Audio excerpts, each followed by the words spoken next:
میرے نبی پاک صلی اللہ تعالی علیہ وآلہ وسلم نے ارشاد فرمایا کہ اللہ کے ہر نبی کو ستایا گیا۔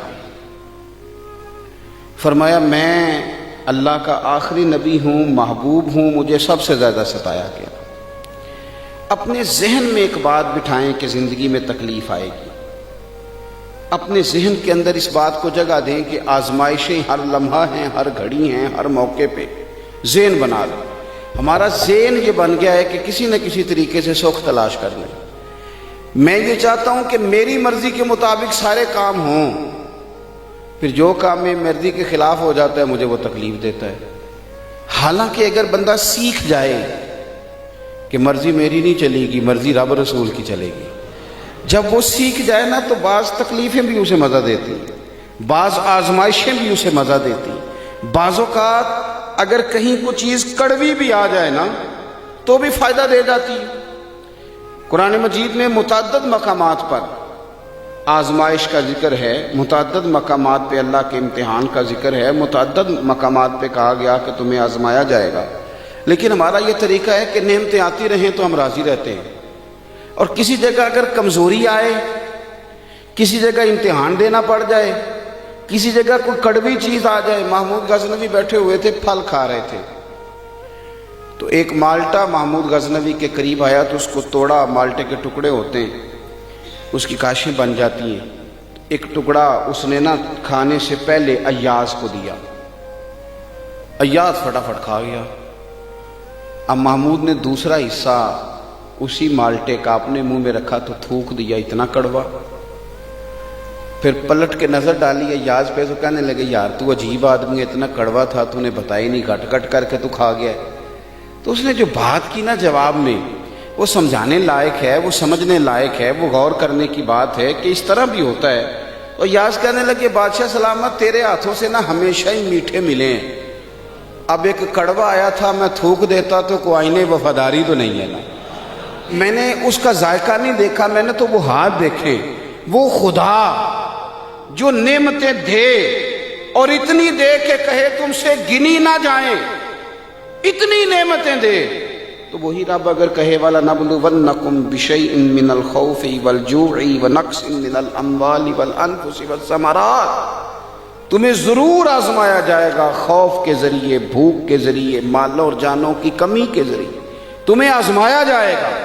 وَبَشِّرِ الصَّابِرِينَ، اگر صبر کرو گے تو پھر خوشخبریاں بھی دی جائیں گی۔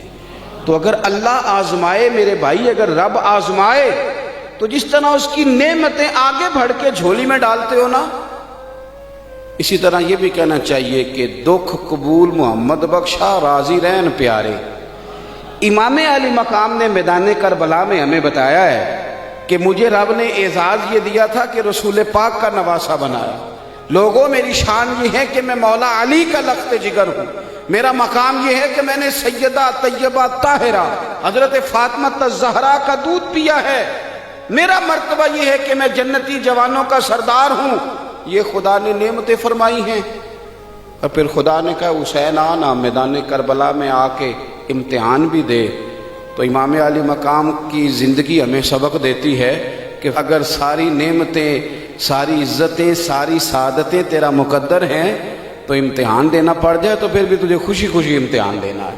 اور کس طرح دینا ہے کہ علی اصغر سے لے کر علی اکبر تک، اور جناب قاسم بن حسن سے لے کر حضرت عباس تک، اگر سارا گلشن بھی امتحان میں پیش کرنا پڑے تو پیش کر دینا ہے، اور پیغام یہی دینا ہے کہ دکھ قبول محمد بخشا، بس راضی رہن پیارے۔ صوفیاء کے اندر کچھ لوگ ایسے ہیں جن کو ملامتی کہا جاتا ہے، وَلَا يَخَافُونَ لَوْمَةَ لَائِمٍ، وہ کسی ملامت کرنے والے کی ملامت کی پرواہ نہیں کرتے۔ ذَلِكَ فَضْلُ اللَّهِ يُؤْتِيهِ مَن يَشَاءُ، اللہ کا یہ فضل ہے، رب جسے چاہے عطا کرے۔ حضرت ذوالنون مصری داتا صاحب فرماتے ہیں کہ کمال آدمی تھے، لیکن انہوں نے نہ راہ آزمائش اختیار کی، رستہ اس طرح کا اختیار کیا کہ جس میں لوگ انہیں برا ہی کہتے تھے۔ وہ فیمس نہیں ہو سکے، ہر گلی، ہر کونے، ہر جگہ ان کی تعریف نہیں ہو سکی، کچھ تعریف نہیں ہو سکی، کچھ اپنوں نے قدر بھی نہیں پہچانی۔ اہل مصر نے ان کے ساتھ کوئی اچھا رویہ اختیار نہیں کیا۔ ہوتا یہ ہے کہ جب لوگ اپنے مزاج کو غالب کر لیتے ہیں ہر چیز پر اور کہتے ہیں جو میں کہہ رہا ہوں، جو میں سوچ رہا ہوں وہی حق ہے، اسی پر ساری دنیا آ جائے، تو بہت ساری جگہوں پہ نا وہ اپنے گمان کے مطابق چیزوں کو تباہ کر بیٹھتے ہیں، اور بہت سارے صالحین کے بارے میں، بہت سارے متقی لوگوں کے بارے میں بدگمانیاں پیدا کرتے ہیں، اور تربیت اپنی رک جاتی ہے، خیر سے دور ہٹ جاتے ہیں۔ حضرت ذوالنون مصری رحمۃ اللہ علیہ کے ساتھ بھی ان کے اپنے شہر کے لوگوں نے، ان کے اپنے ارد گرد کے لوگوں نے ان کے ساتھ کوئی اچھا سلوک نہیں کیا۔ زندگی بھر کسی شخص نے بھی کوئی اس طرح کا رویہ ان کے ساتھ نہیں رکھا۔ ہاں عقیدت مند لوگ تھے، محبت کرنے والے بھی تھے، لیکن اکثریت ان لوگوں کی تھی کہ جو ان کی طرف جب بھی نظر اٹھاتے تھے تنقید کی اٹھاتے تھے، طنز کی اٹھاتے تھے۔ داتا صاحب رحمۃ اللہ علیہ فرماتے ہیں کہ عقدہ تو اس وقت کھلا، راز تو اس وقت فاش ہوا، بات تو اس وقت لوگوں کے سامنے آئی جب ان کا انتقال ہوا تو ان کی پیشانی پہ لکھا تھا یہ اللہ کا دوست ہے، اور اس نے رب کی محبت میں وفات پائی ہے۔ اور فرماتے ہیں مصر کے لوگوں کی آنکھیں تب کھلیں کہ جب ان کا جنازہ دھوپ میں اٹھایا گیا تو پرندوں نے آ کے جنازے پہ سایہ کر دیا۔ اس وقت لوگوں کو پتہ چلا یہ تو دو باتیں تھیں۔ داتا صاحب کہتے ہیں لوگوں پتہ ہے تیسری بات کیا ہوئی؟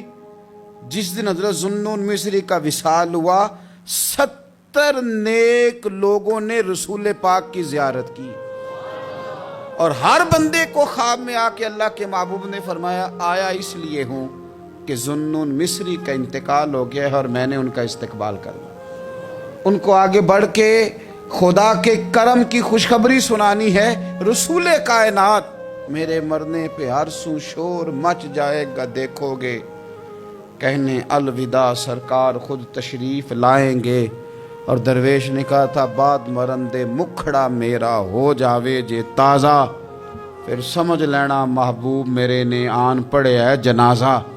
او بھائی یاد رکھیے گا بہت سارے لوگ ایسے ہوتے ہیں کہ جن کی لوگ اس طرح قدر نہیں کرتے جتنے کہ وہ قیمتی ہوتے ہیں، لیکن یاد رکھیں ان لوگوں کو بھی یہ سمجھنا چاہیے، اس مثال سے ان کو بھی اپنی ذہن سازی کرنی چاہیے کہ لوگوں سے قدر کرانا ویسے اتنا ضروری بھی نہیں، زیادہ ضروری تو یہی ہے نا کہ رب رسول کی نظر میں بندے کا کیا مقام ہے۔